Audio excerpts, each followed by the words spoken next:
Ah, le monde fascinant des discus.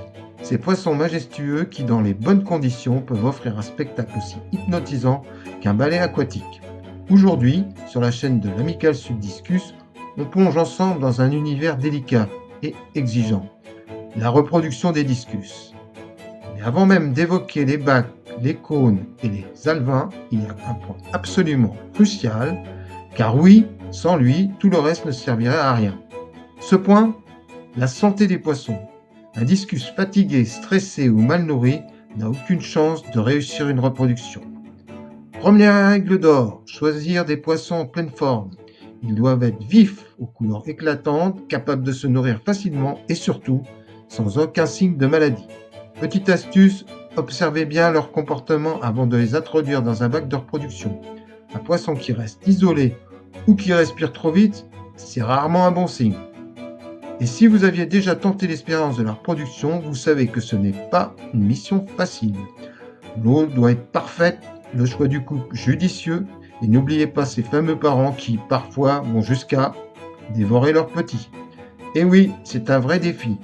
Mais ne vous inquiétez pas, aujourd'hui on va tout décortiquer, de mon installation aux erreurs à éviter en passant par les secrets d'une reproduction réussie. Alors installez-vous confortablement, c'est parti! Voici mon installation. Je vais vous expliquer chaque étape et surtout partager avec vous mes expériences, y compris quelques ratés mémorables. Alors restez bien jusqu'à la fin. Un bon bac de reproduction, c'est avant tout un environnement contrôlé. Ici, j'ai un aquarium de 100 litres qui est juste parfait pour un couple. Trop grands, les poissons sont plus stressés, trop petits, ils peuvent se sentir à l'étroit. Ensuite, on reste minimaliste sur le décor, pas de sable, pas de racines, pas de plantes encombrantes. Pourquoi? Parce que chaque petit recoin peut devenir un nid à bactéries et compliquer l'entretien. Le premier cône, en partant sur la gauche, je l'ai testé.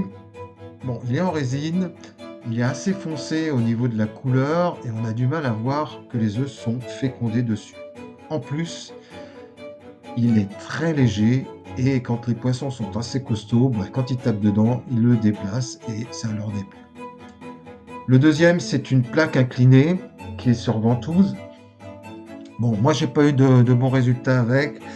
Souvent, les poissons ont pondu à côté, mais jamais sur cette plaque. Et le troisième, c'est un très bon cône parce qu'il est assez clair, donc on voit bien les œufs fécondés. Et en plus, il est très massif, donc les poissons peuvent cogner dedans. C'est du costaud, c'est du lourd, c'est super. Moi, je l'aime bien. Petite anecdote, avant d'utiliser ce type de cône, j'avais utilisé pas mal de supports de ponte et devinez quoi, mon couple refusait totalement d'y pondre. Mais dès que j'ai introduit ce cône, la femelle a pondu en moins de 48 heures. Comme quoi, parfois un simple détail peut tout changer. Maintenant, parlons d'un point crucial, l'eau. Si vous voulez des discus qui se reproduisent, il va falloir leur offrir des conditions quasi parfaites. Le pH légèrement acide, entre 5,5 et 6,5. Pour surveiller ça, on continue, j'utilise un pH mètre permanent. C'est hyper pratique car ça évite d'avoir à faire des tests réguliers et on peut réagir rapidement si le pH commence à dévisser. Le conductimètre, un paramètre souvent oublié mais essentiel. Une conductivité trop élevée peut empêcher une bonne fécondation des œufs. Pour ça, j'ai toujours un conductimètre sous la main. L'idéal se situe autour de 80 et 150 microsiemens en reproduction. La température entre 27 et 30. Pourquoi aussi chaud? Parce que ça stimule leur métabolisme et les incite à pondre plus rapidement. Un bon couple reproducteur, c'est déjà 50% du travail déjà fait. Mais comment être sûr qu'un couple fonctionnera? Personnellement, je préfère choisir les couples directement dans les communautaires et surtout ceux qui ont déjà pondu des œufs fécondés. Pourquoi? Parce que ça évite les mauvaises surprises. Si un couple pond mais que les œufs blanchissent systématiquement, c'est souvent un problème de fertilisation du mâle. Une fois, j'avais un couple prometteur qui pondait régulièrement, mais qui finissait toujours par manger les œufs. Après plusieurs tentatives, j'ai décidé de ne plus m'en occuper du tout et de simplement les observer à distance. Résultat, à la 4e ponte, ils laissaient éclore les œufs et s'occuper des larves.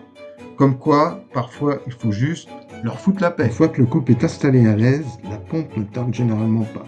En général, la femelle commence à pondre en traçant une ligne d'œuf sur le cône, puis le mâle passe derrière pour les féconder. Ce processus peut durer entre 30 minutes et 1 heure. Mais attention, à ce stade, le pire que vous puissiez faire, c'est les déranger. À ce stade, je mets une petite lettre qui s'éclaire la nuit, pour éviter que les parents s'affolent. Après la ponte, que se passe-t-il? Les œufs viables restent transparents avec une petite tache sombre. Les œufs non fécondés deviennent blancs en quelques heures. Au bout de 48 à 60 heures, les larves commencent à éclore et restent accrochées au support grâce à un petit filament collant.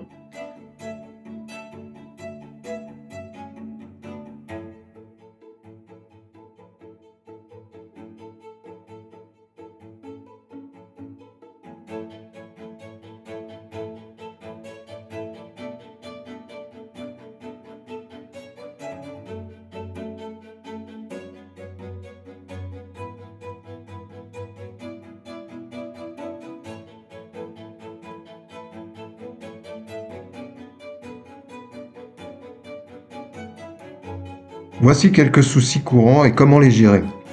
Les parents mangent des œufs, souvent dû au stress ou à l'inexpérience. La solution, isoler les œufs avec un antifongique ou une grille sur le cône. Les œufs blanchissent, mauvaise fécondation ou champignons. Solution, améliorer la qualité de l'eau et ajouter un antifongique léger. Les parents abandonnent les alevins. Ça arrive avec les jeunes couples. Dans ce cas, essayez de les nourrir avec des micro-vers ou et des Noplidartemia.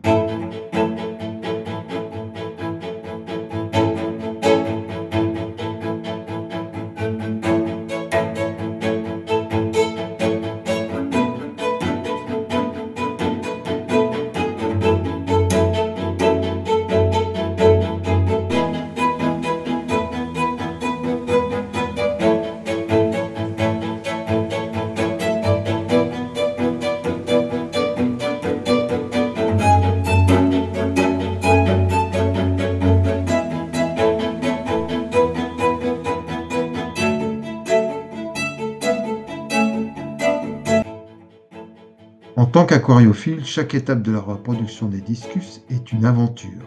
Après l'éclosion, un nouveau défi se pose, le grossissement des alevins. Comment assurer leur bonne croissance? Faut-il compter sur les parents ou intervenir pour optimiser leur développement? Chaque approche a ses secrets. Et certaines méthodes pourraient bien vous surprendre. Nous en parlerons en détail dans une prochaine vidéo. Un grand merci à Titi Discus pour le partage de ces vidéos. Et maintenant, à vous de jouer. Si cette vidéo vous a plu, likez, abonnez-vous et activez la petite cloche pour ne rien rater. Et surtout, partagez votre expérience en commentaire. Avez-vous déjà tenté la reproduction des discus? Quel a été votre plus gros défi? Quelle méthode utilisez-vous?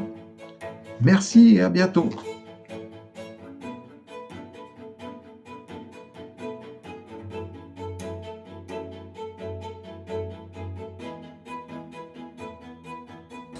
Et surtout, il existe d'autres méthodes. Certains isolent les œufs pour les élever sur les parents, d'autres préfèrent des techniques plus naturelles. L'important, c'est d'expérimenter et de trouver ce qui fonctionne le mieux pour vous et pour vos poissons.